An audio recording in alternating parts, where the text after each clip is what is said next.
So I tell you what, my beloved sisters and my brothers, we care. We care not just for Palestine, like I said, but there are people struggling in Sudan right now. Unbelievable what's happening there. Warfare, avoidable. But unfortunately, it's happened. It's taken Sudan to the Stone Age, if you know. Sudanese are embarrassed because they don't even believe what's going on in their own country. The same thing applies in so many other countries.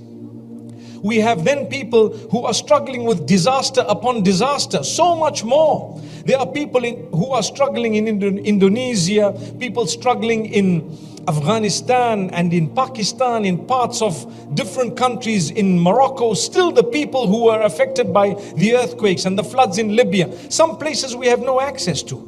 Some places we have no access to. It's either too dangerous or it's disallowed for us to work in those places. We won't be able to do it. We'll expect others who are able to do it on our behalf as an ummah. But to be honest with you, wherever we can, we reach out to them. Wouldn't you like to reach out to those who live with you? Goodness, a good word. I want to invite you to a beautiful invitation that will change your life. This is an invitation to tell you, my sisters, my brothers, promise that you're going to say at least 10 good sentences to those whom you live with every day. Promise that you're going to say 10 good sentences. Wow, mashallah, you're looking so good today. Who did you say it to? Your own spouse. They'll probably say, you've never said that to me in 20 years. What happened today? They're waiting to heal. Those are statements that will help them heal. It will bring your family together. It will bring your relative. When we have negatives, we always say it. When we have positives, we keep it in. We won't help the ummah heal. We make the promise? Sisters have all said yes. The brothers are just looking at me.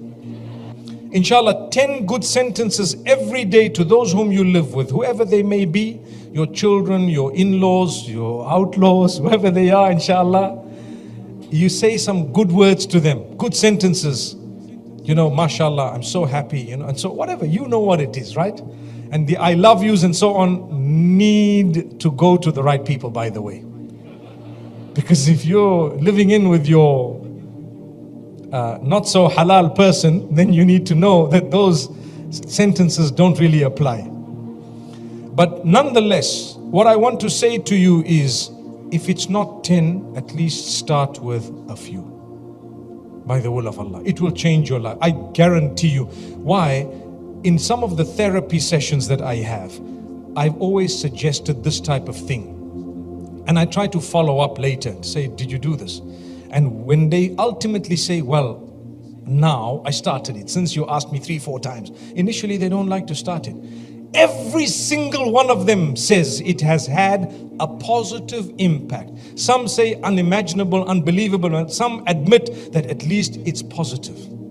You have to say a good thing. Come on, who are they going to hear it from? Your children. Some fathers are such that they've never told their daughters, mashallah, you're looking so beautiful. You know that?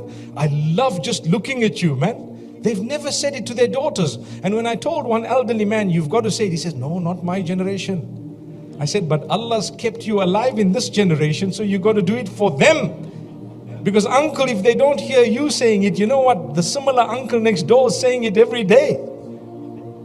May Allah forgive us. So inshallah, we help the ummah heal by starting with our family.